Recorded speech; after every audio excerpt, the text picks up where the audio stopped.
ketika akan menemui Sang Pencipta, pasti ruh kita akan dicabut oleh malaikat maut. Tak ada yang bisa menghindar jika ajal sudah datang menjemput. Namun ternyata ada ruh yang tidak bisa dicabut dari berbagai arah. Malaikat pun bingung, lalu dengan apa malaikat maut mencabut ruh tersebut?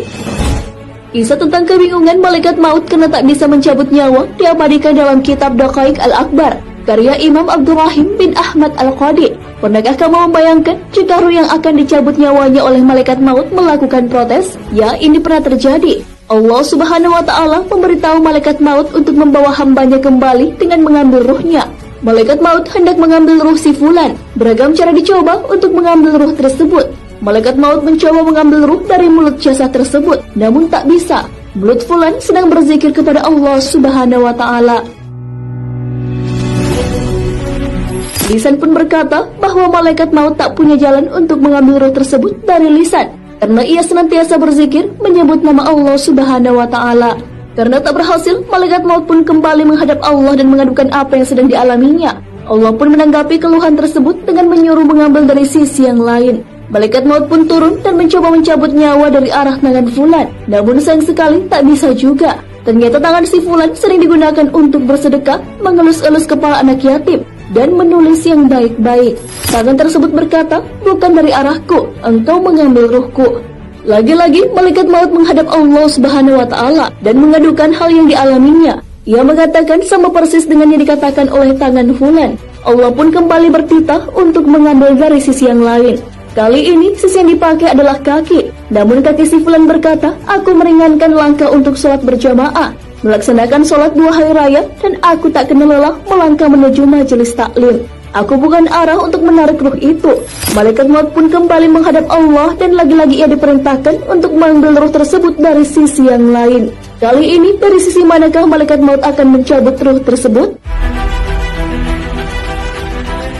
Kini malaikat maut hendak mengambil ruh fulan dari arah telinga. Namun telinga si fulan bercakap bahwa ia sering mendengarkan bacaan Al-Quran, mendengarkan azan dan mendengarkan zikir. Telinga fulan bukanlah sisi yang tepat untuk mengambil ruh tersebut. Ia pun kembali menghadap Tuhannya dan mendapat perintah yang sama. Malaikat maut mencoba menjemput ruh itu dari kedua mata fulan. Apakah yang dikatakan oleh kedua mata itu? Mata tersebut berucap, kami berdua melihat mushaf Al-Quran, memandang wajah ulama, memandang kedua orang tua, dan memandang orang-orang soleh. Aku pun bukan arahmu, merenggut ruh. Malaikat itu pun kembali menghadap Allah dan mengadukan bahwa tiap-tiap sisi yang ia akan coba untuk mengambil ruh fulan memiliki jawaban masing-masing. Akhirnya Allah pun memberikan solusi atas kebingungan yang dihadapi oleh malaikat maut. Allah Subhanahu wa Ta'ala menyuruh malaikat maut untuk menulis nama Allah di telapak tangan malaikat maut agar diperlihatkan kepada ruh tersebut. Setelah itu, malaikat maut pun segera menemui si fulan dan memperlihatkan telapak tangannya yang terdapat asma Allah Subhanahu wa Ta'ala. Setelah ruh tersebut melihat asma Allah Subhanahu wa Ta'ala, ia pun bergegas keluar dari jasad si fulan. Tak ada rasa sakit sedikit pun yang dirasakan ketika ruh terpisah dari jasad.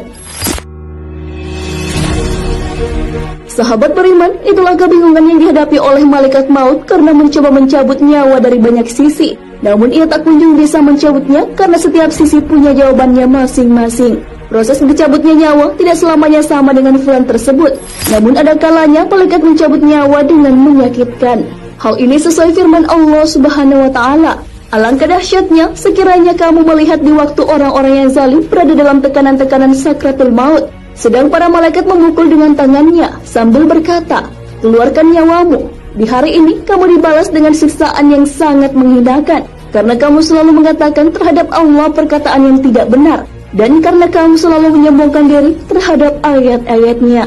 Quran Surah Al-An'am ayat 93. Wallahu a'lam bishawab.